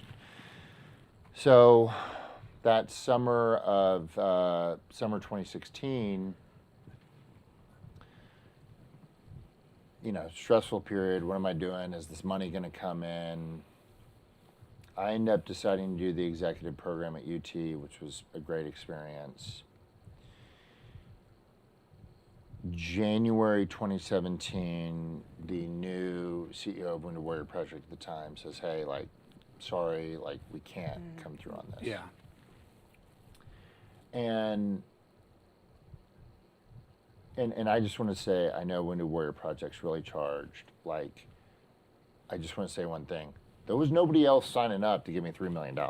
Right. There was nobody else Right. oh, hey, we got This isn't some VC fund that just pulled they were people who were trying to do good and they just didn't meet the and revenue. it was philanthropy. Yeah.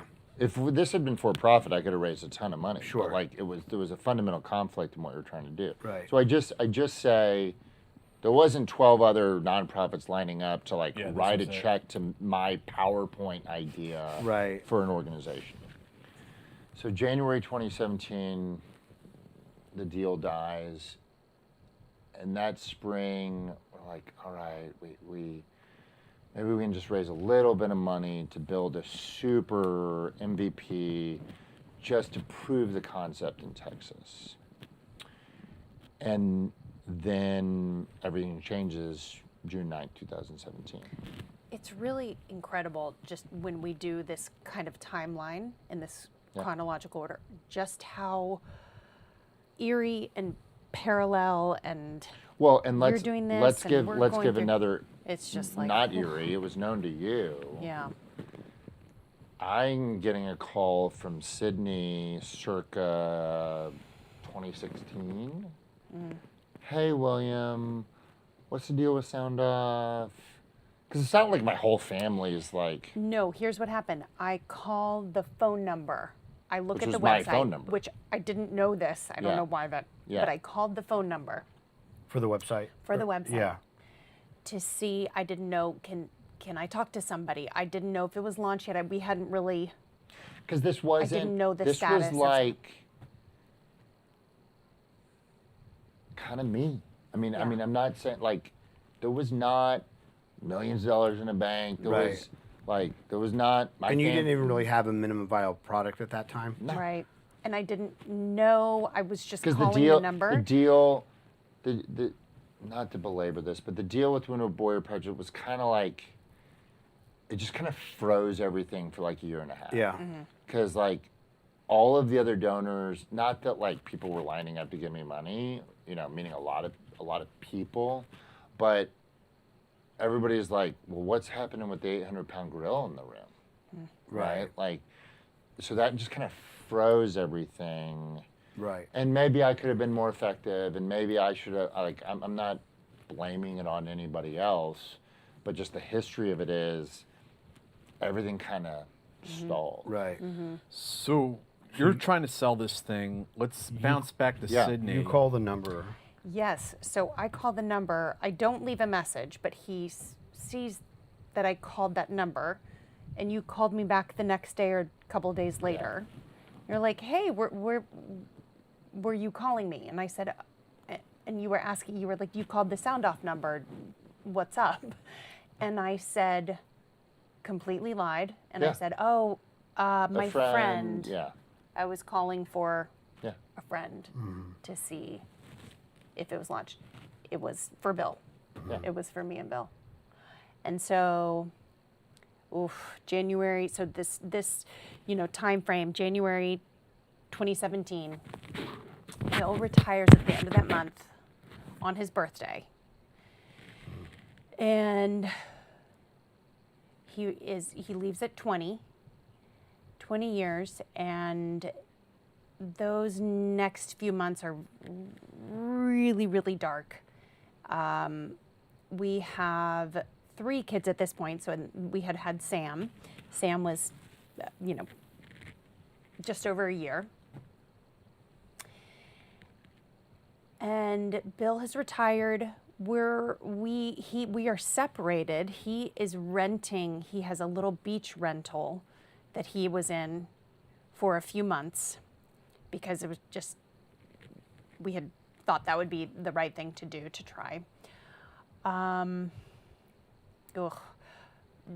Really difficult, hard, scary, rage episodes. He was back down in Texas, right? He ends up down in Bernie. He ends up down in Bernie. Because our family ranch is there. Well, and he tells me he's going to a brain treatment facility. So he gets on the road and he drives down to Texas. And at this point, we have, in our relationship, have come back together, and we're talking about what the next steps are. And we have decided the kids and I will move to, you go to Texas first, go to your brain treatment center. We will follow you. So that was kind of, we were talking about, discussing that and logistics. And so he's down in Bernie. And for about a month, he's down there, I guess. And he calls every day, and he talks to the kids, and we're talking and continuing to work through our relationship and the mess that it is, and trying to work through it. And June 9th, I'll just get right to the day. I won't go too deep with it because I get in the weeds and then I can't really get out. So June 9th, he is in Bernie, and we are FaceTiming, unfortunately, and we get in an argument, and this had happened, unfortunately, quite a few times. He threatened to take his life several times, and he discharged his weapon a couple of times. So we got into this argument, and he showed me that he had a gun. He was sitting in his car.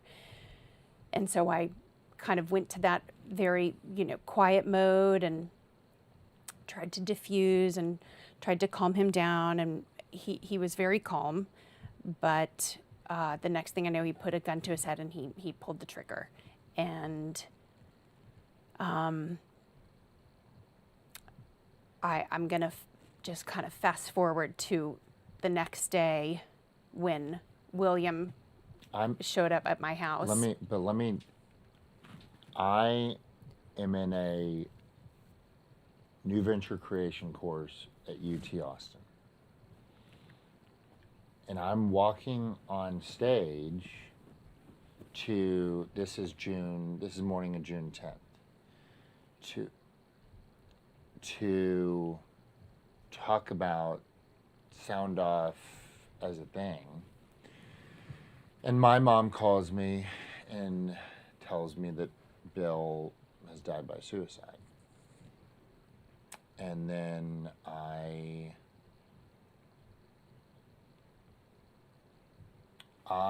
go back home and I call I haven't talked to her in years, but a friend I love very much, Amanda, and I said, I don't know how to do what I'm about to do. Because I'm going to fly to Virginia Beach. And I got 2 hats I can't take off. I'm going to walk into my sister's home and I'm seeing my sister. And it's almost, this is a struggle that I've had from minute zero. It's almost shameful, but I knew that this cosmic energy had just been injected in this thing that I've been trying to do for years. I got this other hat I literally can't take off. I've been thinking about this all day, every day for years. And I'm gonna walk into Sydney's house and people are gonna be like, oh, hey man, like who are you, what do you do? And I'm gonna be like, oh, I run a veteran mental health organization. Yeah. Like, I don't know how to do that. Right. And I was scared as shit. Yeah. I said, I don't know how to ignore the energy I knew had just been injected into this thing. And I flew to Virginia Beach, and I walked into Sydney's house, and I walked upstairs. Sydney was in bed, and I will never forget that. And you said to me, you go, Sid, like I have been living this every day. Let me share my slightly I didn't have to say anything. Yeah. You Yeah. basically made it okay Yeah. to connect these two things, right? Like you I looked at you and I said, you we got to do something. You made it okay to say this horrible, terrible personal thing that just happened, and your job, a poor way to say it. Yeah. Yeah, like we're gonna like do no this. shit. Yeah. Yeah. And This is one of those like really unique situations going on here. It's entirely like when we had Kate Rockline on the show, who her husband was in the IC, military intelligence, and took his own life. She has 2 PhDs. One of them is in traumatic brain injuries. Wrote her thesis paper on this shit. It's incredible. Intimately involved in it, and she knew exactly what her ex-husband was going through, but was unable to stop it from happening. This would have been, and I just want to be clear when I say this, this isn't a criticism of anybody doing this. The way this normally would have gone is this would have been the Bill Mulder golf tournament. Yeah. And we would have raised $500,000 a year and given it to the SEAL Foundation, who I love. It's not a criticism. And that would have been it. And I would respectfully submit that $500,000 would not have like meaningfully moved the needle on this problem. So the fact that this, again, I'd say like this like unbelievable like universe tragically aligning thing has not only connected us in a way that, you know, certainly I never expected. Yeah. I think you've said you didn't either. But also allowed this organization, which really isn't the part that matters, this like way to help people to come to fruition. I think we were kind of chatting before the show, Dave, and you were saying, we were kind of referencing the transition period and what it looks like to continue to serve after, you know, separation from the military. And not to get real cheesy, but to be able to pour energy and put my energy and time and grief and into this, it feels like Bill is still serving somehow. I get that. Yeah, I understand that. And I imagine that there's some part of it that's cathartic for you in order to, you know, obviously, you know, like we've all had friends, you know, that unfortunately have reached this conclusion in their life. And Which, let me just inject, just like, sorry for Sure, no, interrupting. please. Like the fact that we just like accept saying that, like that's not normal in Right. most communities. right. Like everybody said, oh, we've all known, you know, like that's not, if you're like a stockbroker, right? It's not like, oh yeah, like I know 3 or 4 guys who Right. died by suicide. When we put like the onus on other veterans, be like, check in on your buddies. Yeah. Like that's not The fact normal that in this is other like so professions. normalized that Right. it's like we've all had people. I just want to like check that like Yeah. statement for a second and be like, that's fucking crazy. Yeah. Like, So sad. like it's tragic. Yeah.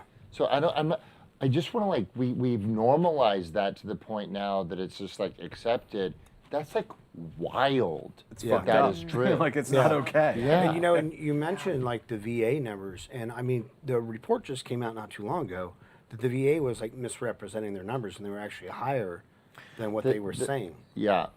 Unless we want the show to go until midnight, the numbers around this problem are incredibly complicated. I think it is a fair criticism that, I mean, just the shift from 22 to 17 was itself its own like kind of counting thing. But I didn't interrupt. I just like No, it's I just fine, like, yeah. hey, this isn't normal in most communities. Right. Yeah. Yeah. Right. Yeah. Yeah. It's it's when, you know, I know you mentioned that like Bill was talking. You guys were talking to each other every day. Was Bill talking to any of his SEAL buddies or? No, not his SEAL buddies, but his best friend Brian, who he went to college with. So I don't know if that was definitely a safe person for him, somebody not attached Yeah. to them. He really had, and after his death, a lot of William remembers this. A lot of the buddies that and team guys that were coming to the house were saying he fell up. He pulled himself away from us. He really pulled back. So, you know, like, you know, Jack had said that, like, to put the onus on service members or veterans to say, hey, checking on your buddies. I get that, but I also think that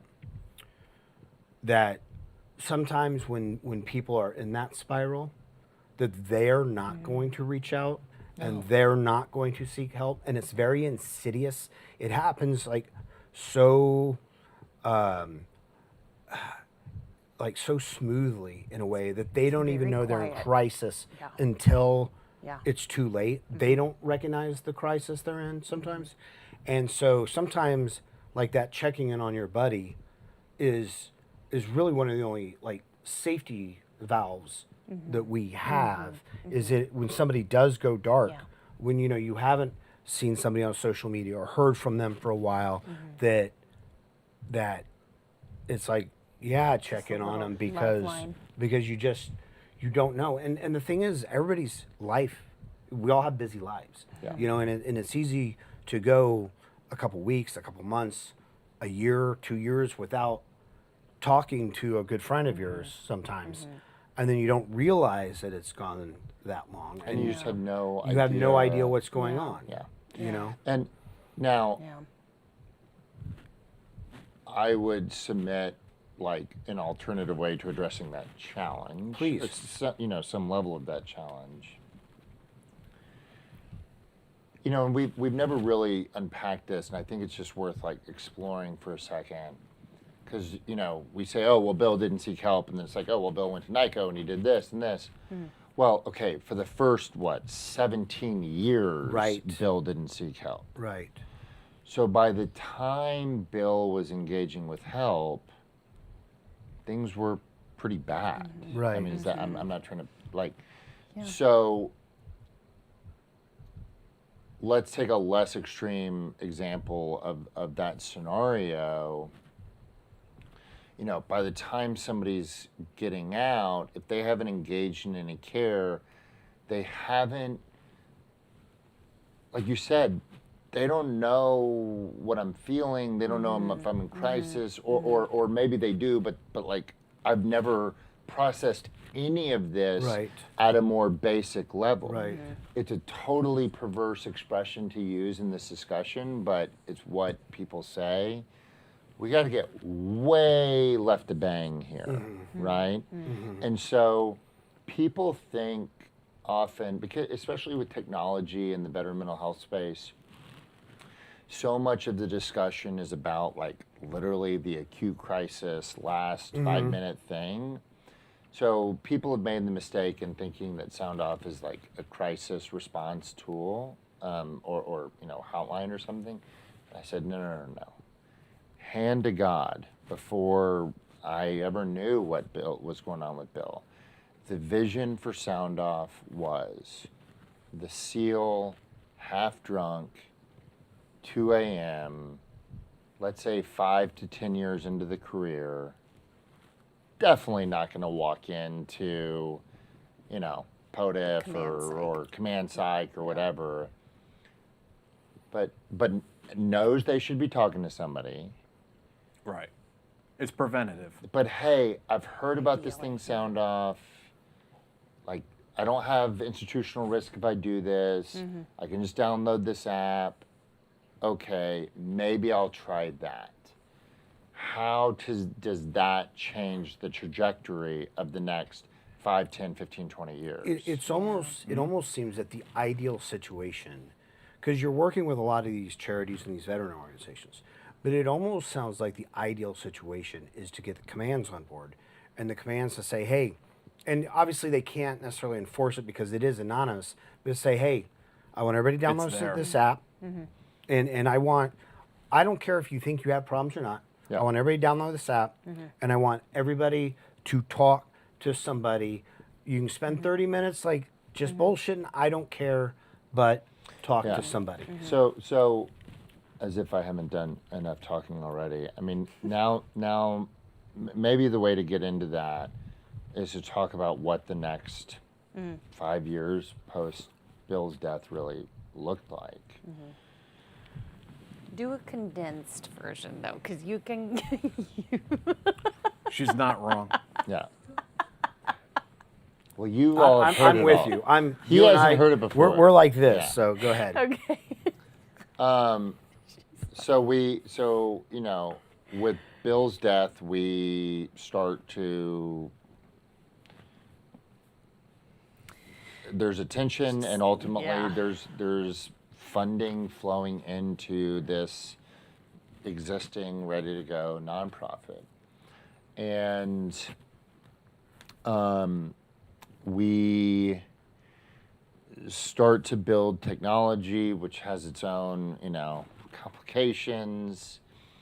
And again, the vision is like really simple. We're going to assign you a username, and we're going to let you talk to this clinician or this peer. And like, I'm not going to ask you your name. I'm not going to ask you your email. I'm not going to ask you your phone number. and we're going to be thoughtful as we go that we're not collecting a bunch of signature type stuff that would let somebody identify it. And it's really that simple. And we go live in Texas right before Veterans Day 2019. And February 18th, 2020, we go into a room with a bunch of wealthy philanthropists in San Antonio to ask them for $1 million for a 1-year outreach budget for one state, Texas. And outreach for us is synonymous with growth and scale, right? It's clinicians, it's peers, and it's people seeking help. 2 weeks later, COVID hits. All right, we're not raising $1 million here in the next 2 weeks. So this flaw was exposed in the model. We know, we were confident in, we can get people to seek help that otherwise would be unwilling to seek help. But how are we going to scale that? And the answer to that was 2 or 3 years worth of work. And as we were discussing before, it became our superpower. So what we changed was really becoming a force multiplier for other organizations or programming that's already going on. So the sort of prototypical examples, why am I going to raise money to pay for clinicians for SEALs or Green Berets, or recruit peers from within the SEAL or the Green Beret community, or try and figure out how to talk into the SEAL or Green Beret community, when the SEAL Foundation and Special Forces Charitable Trust are doing these things all day, every day, are never going to build what we built, but I don't need them to. Right. Because I'm giving this thing away for free. Right. So for the next 5 years, we really proved this, we established and proved this model within the special operations community, right? So we're partnered with all the SOF organizations, and we started there because it's smaller, disproportionate level of philanthropic interest, arguably disproportionate level of need, theoretically a little more forward-leaning leadership.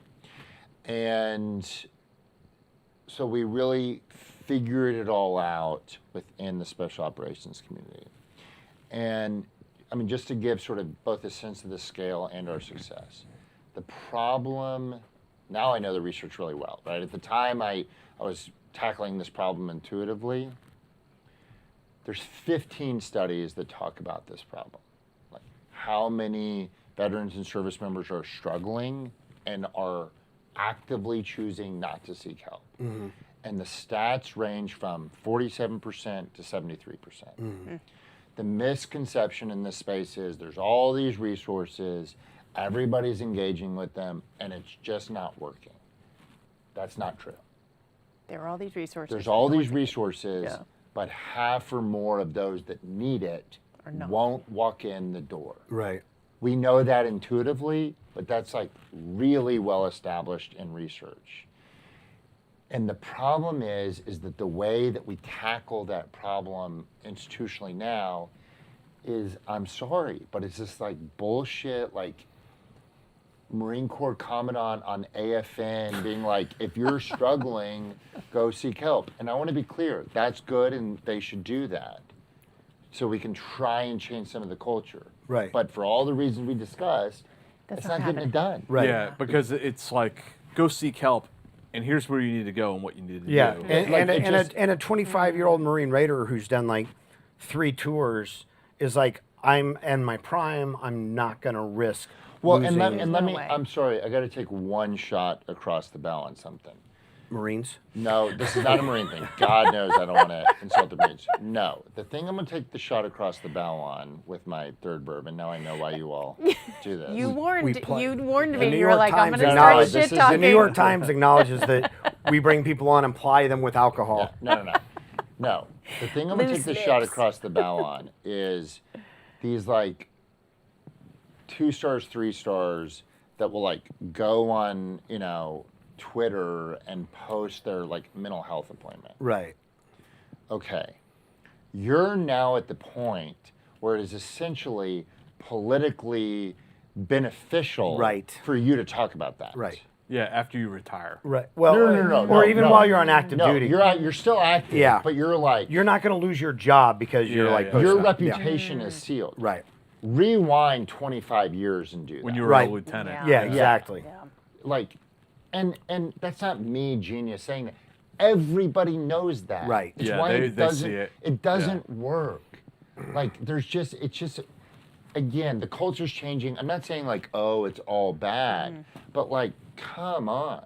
So, just instead of this, like, the way that I talk about it is just basically saying to you, get over it and change the way you think about this problem. Right. Why don't we change the way that we're delivering care, Right. so you are less concerned about seeking care. And the stat that we cite within SoundOff through admittedly limited support that we provided is 37% of people coming to SoundOff say, I have not sought help anywhere else, and I am not going to seek help anywhere else. Right. And then we asked all the same studies the question of why, and it's like everything you know. Like, Yeah. I don't want friends and family to know. I'm concerned about professional blowback. So I want to talk about SoundOff real quick for people who, might not be aware. And also, this is something right now that is set up right now just for Special Operations Intelligence. It's we support everyone, Right. but there is admitted, acknowledged, recognized disproportionate level, certainly of clinical capacity within the Special Operations community because of what I discussed earlier, that we have these And partnerships. tell people out there where they can go and find you. Well, yeah. So our website is sound-off.com, sound-off.com, but the SoundOff app is in the Apple and Google Play App Store, and certainly come seek help if you are reluctant to seek help elsewhere. So when you download the app, and please, like, if you're part of that community, and again, it's more right now with conventional military, it's more a matter of scale and resources than you guys are being ignored. But when you sign up, it gives you, or when you download the app, it gives you a list of all the special operations groups, some of the intelligence groups, and you basically pick which one you're a part of because that helps. I just can't emphasize this enough. We get people coming on who are like, I was at a let's say Marine Raider conference today, and we had somebody sign up right when I was speaking, but then they didn't tell us they're a Raider. It's essential that you tell us the community you're from. Right. Because that's what lets me connect you with, say, a contract clinician, because then I'm going to go build a Marine Raider Foundation. Right. So if you don't tell us where you're from, Right. I can't.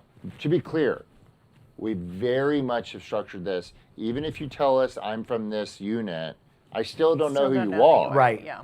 But if you don't tell me you're from that unit, I can't build that unit's nonprofit to pay for your clinical support. And you can pick multiple things if you've been in multiple. So if you've been in the 75th Ranger Regiment and Special Forces, you can pick both of those. And then we stack the. Yeah. We have partnerships with lots of great organizations across SOCOM that let us stack all that in. And then, and then once they're there, you start the app. You're greeted by an AI, a little chat bot.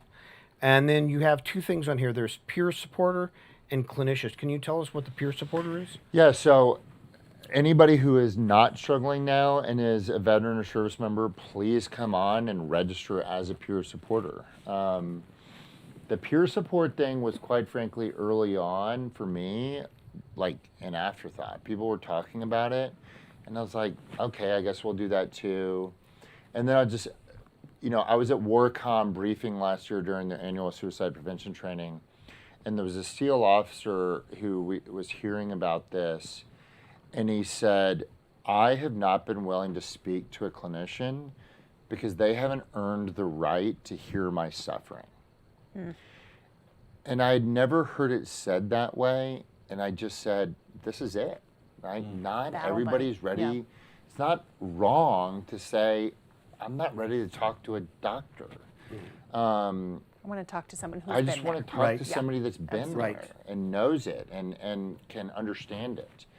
And some want to do that, some don't. So simultaneously, we have, again, differing levels of clinical capacity of licensed clinicians, which, as you might imagine, just to like at a programmatic scaling level, is a very different animal. But we let you talk to a clinician, we let you talk to a peer, we let you talk to a robot. Yeah. And I know that that's a thing. I mean, I've experienced that myself personally, like going to the VA and going through like the 6-month sort of therapy thing that they want you to do there and stuff like that. It's very hard to find a clinician that you have rapport with. You know, if I'm sitting there in front of, you know, a 26-year-old guy who's that's been his whole life, I don't necessarily feel that rapport. And it doesn't have to be that he's been in combat, because, you know, I talked to, you know, a 50-year-old woman who I had that rapport with. I'll tell you where you're going with this. There's a big focus in this space. A lot of clinicians and sort of organizations jump on cultural competency. And look, I think it's good if like clinicians are more culturally competent, but full circle this conversation. My mom doesn't know the difference between a Marine and a soldier. I mean, maybe now she does, but like, did not know the difference between a Marine and a soldier. And she saved some guys' lives. Yeah. And I don't think they said, I can't talk to you because you called me, you know, soldier instead of Marine, right? But I think that's because she's like a good clinician. Right. And like listened and learned and didn't claim to know what the hell she was talking about in that regard. So, yeah. And they're, you know, different people have different personalities. Some clinicians will tell you about times they messed up in their life or things that they went through where you have that sort of mutual empathy, and others, you know, have a very sort of clinical approach that some people appreciate. So, you know, you have an opportunity to find people that you jive with. Yeah. Now, it is done by state, correct? Because of like laws and things like that? Clinical licensure. So we ask you what state you're in because we got to connect you with the clinician license in your state. But that's yes is the answer. I mean, we got to know what state you're in order to connect you. And with the are clinician. you guys operating in all 50 states right now, or? Yes, again, but there's like, I know this is in the weeds, but there's a distinction between operating in all 50 states and having clinical capacity Right. in all 50 states. Right. So because most peers have no geographic restriction, like most peers, you can see anybody anywhere, right? Clinicians is just, it's just a lot harder. Do Yeah. we have questions for Sydney and William? Let me see here. Oh, is there like a live chat? Oh, feedback yeah. Going on? Oh yeah, they're there in the chat. So they're like, They got questions. tell this guy to stop talking. Actually, Maybe. I think we only have the one. Okay. M. Corbin just says, "Happy 4th. Stay safe, everyone." Awesome. Thanks. But let me check this. Dee, did we have anything on Patreon? So, William and Sydney, I mean, thank you both for coming in and telling your story on the show tonight. I mean, it's like I want to like find a conclusion, but there isn't one because this story is still kind of going on, right? Yeah, I mean, if I may, this moment in Sound Off is, you know, we are now scaling to the conventional force, right? Like, and to me, I mean, this is like total movie, cheesy, You're whatever. going from like what 80,000 Oh, in the yeah. special ops community to nearly 1 million in the conventional. And 20 million veterans. Right. So, like, if anybody wants to nerd out on like programmatic scale and how we're doing that, like, I'll have my own live feed going on Facebook later, Call right? me. I can talk about it for 4 hours. But I would just submit that kind of is the conclusion. I mean, the fact that I've said it many times, two things are true. If this started with Bill's death, this wouldn't exist. It would have been too raw, it would have been too complicated, it would have been the Negley Mulder golf tournament. But simultaneously, this wouldn't have happened without Bill's death. It was the injection of energy That kept it going. and the fact that now we, and I mean we, are in a position where we're even thinking about how to allow any veteran or service member in this country to not have to worry about their job or their brother or sister's feelings in engaging with care, and to allow them to engage with care, as we say, on their own terms, is like such a unbelievable legacy to this story, right? Like, it'll be 10 years of growing this, right? Like this, but the growing it part is not the I mean, it is the important part, but like the fact that we're even able to be in a position to go and do this is truly the June 9th, 2017 to, you know. I honestly hope that it becomes a new model of care. You know, let me place a little cherry on top. A year ago, the VA launched Mission Daybreak, a $20 million grand challenge for veteran suicide innovation. There were 1,500 applications. These are academic centers. These are like serious people applying. There were 30 recipients. Sound Off was one of 30. That doesn't happen without the entire story that was just heard. Right. So the fact that the VA, a challenging, big, bureaucratic organization, is saying, we understand there is a role for anonymous care in reaching these people who are otherwise unwilling to seek care, which is half of the people who are struggling, is as strong a legacy as I would submit can possibly exist from this terrible and incredibly powerful story that, you know. Sydney, can I ask you? I mean, I'm. Is it safe to assume that you've talked to other spouses who have been through this since? Yes. Yes. And Some of my closest friends. for people out there whose spouse, partner, best friend, especially for spouses though, is there any like advice or any words of wisdom that you would offer them if they start to recognize it, or even if they're deep in it? That is a challenge for me, Dave, and I'll tell you, I have had a handful of phone calls from spouses who are in crisis, whose husband is in crisis.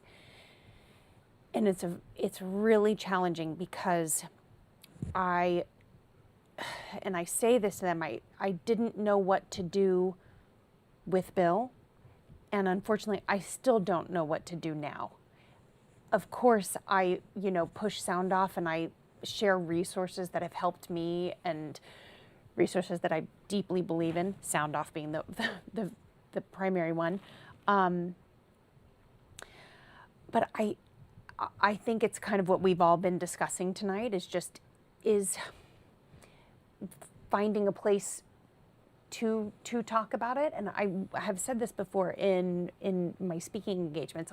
I wish Sound Off existed when Bill was struggling at his peak, and he could have engaged with this mental health support without anyone knowing, without revealing it to his command, to his brothers, to his wife, Right.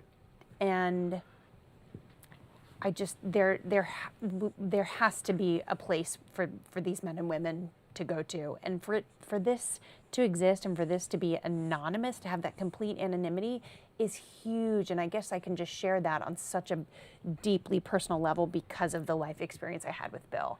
And that was the number one thing that we always for years struggled with, was not being able to reveal what was going on, Right. because of professional blowback, because just fear based. So You say that like you still wouldn't, like, don't know what to do. What about for yourself or for the spouse that's going through it?